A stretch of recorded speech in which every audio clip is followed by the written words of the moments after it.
ওম নমো ভগবতে বাসুদেবায়।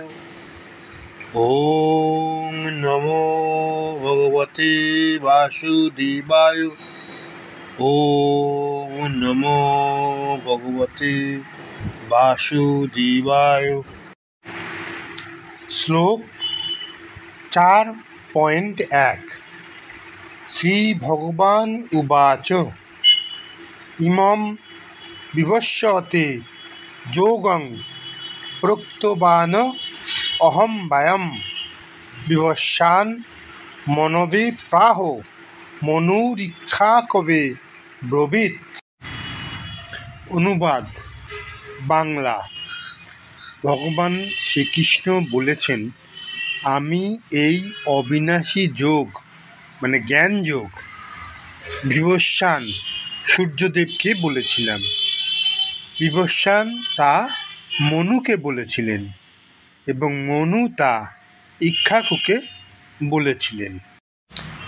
ব্যাখ্যা। এই শ্লোকের মাধ্যমে ভগবান শ্রীকৃষ্ণ এই সত্যটি জানাচ্ছেন যে গীতা বা এই জ্ঞান যোগ কোনো নতুন শিক্ষা নয়, এটি অনাদিকাল থেকেই প্রচলিত। তিনি নিজেই সূর্যদেব। বিভস্যানকে এই জ্ঞানের প্রথম শিক্ষা দিয়েছেন, যিনি মানবজাতির আদি পুরুষ মনুকে তা দিয়েছেন এবং পরে মনু তার পুত্র ইক্ষ্বাকুকে দিয়েছেন, যিনি ছিলেন রঘুকুলের প্রাচীন রাজা। শ্লোক 4.2 এবং পরম্পরা প্রাপ্তম ইমম রাজস্ব অয় বিদুঃ সকালেহ নেহ মহতা যোগো নষ্ট পরম তপ। এই শ্লোকে ভগবান শ্রীকৃষ্ণ অর্জুনকে বোঝাচ্ছেন যে তিনি যে জ্ঞান অর্জুনকে দিচ্ছেন সেটি নতুন নয়, এটি অতীতেও বহু জ্ঞানী রাজাদেরকে প্রদান করা হয়েছিল। এদের বলা হয় রাজর্ষি, যারা রাজা হওয়ার পাশাপাশি আত্মজ্ঞানেও পারদর্শী ছিলেন। শ্লোক 4.3 স ঐশ মহা তে অর্ধ যোগ প্রোক্ত পুরাতন ভক্ত ওসি মে সাক্ষাৎ চেতি রহস্যম হেতোদুত্তমম। বাংলা অনুবাদ। আজ আমি তোমাকে সেই প্রাচীন যোগজ্ঞান বলছি, কারণ তুমি আমার ভক্ত এবং বন্ধু। এই জ্ঞানটি অতি গোপনীয় এবং শ্রেষ্ঠ।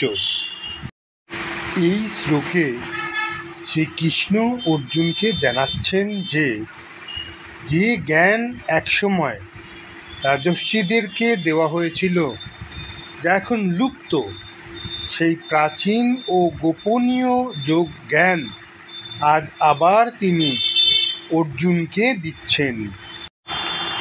অপরং ভবত জন্ম পরম জন্ম বিভস্যত কথমিত দিজ্জানিয়াং তমাদৌ প্রোক্তবান ইতি। বাংলা অনুবাদ। অর্জুন বলল, তোমার জন্ম তো সাম্প্রতিক, আর বিভস্যানের মানে সূর্যদেবের জন্ম তো বহু পূর্বে। তাহলে তুমি আদিতে তাকে এই যোগ কিভাবে উপদেশ দিলে, এটা আমি কিভাবে বুঝব? বর্ণনা। এই শ্লোকে অর্জুন কৌতূহল প্রকাশ করেছেন। তিনি আশ্চর্য হয়ে কৃষ্ণকে জিজ্ঞাসা করছেন যে কৃষ্ণ তো এখনকার মানুষ, তার জন্ম তো কিছুদিন আগেই হয়েছে, কিন্তু তিনি বলছেন তিনি নাকি সূর্যদেব বিভস্যানকে, যার মাধ্যমে এই যোগজ্ঞান প্রাচীন ঋষিদের ও রাজর্ষিদের কাছে পৌঁছেছিল, উপদেশ দিয়েছিলেন। এটা কিভাবে সম্ভব? শ্লোক 5। শ্রীভগবান উবাচ বহূনি মে ব্যতীতানি জন্মানি তব চ অর্জুন তন্নহং বেদ সর্বাণি নং তঃ দেহ পরন্তপ। বাংলা অনুবাদ। শ্রী ভগবান বললেন, হে অর্জুন, তুমি ও আমি বহু জন্ম গ্রহণ করেছি। আমি সেই জন্ম সমস্ত স্মরণ করতে পারি, কিন্তু তুমি তা পারো না। হে শত্রুদের জয়কারী অর্জুন, শ্রীকৃষ্ণ তার প্রতিটি জন্ম স্মরণ করেন, কারণ তিনি সর্বজ্ঞ ও পরমেশ্বর।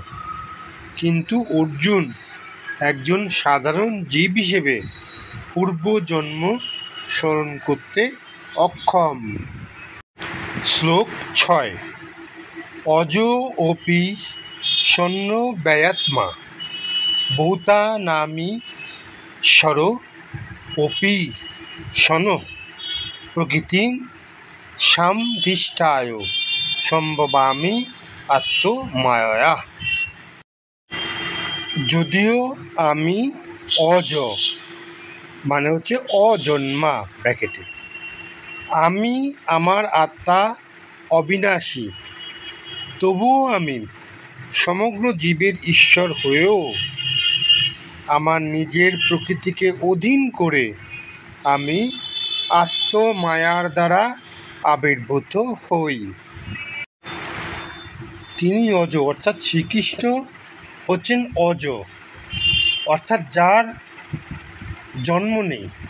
তিনি চিরন্তন, তিনি অব্যয় আত্মা, অর্থাৎ কখনো বিনষ্ট হন না। তিনি সমস্ত জীবের ঈশ্বর, অর্থাৎ সর্বশক্তিমান ও সর্বজ্ঞ। যদা যদা হি ধর্মস্য গ্লানির্ভবতি ভারত অভ্যুত্থানম অধর্মস্য তদাত্মানম সৃজাম্যহম। অনুবাদ। হে ভারত মানে অর্জুন, যখনই ধর্মের হানি এবং অধর্মের প্রাবল্য ঘটে, তখনই আমি নিজেকে আবির্ভূত করি।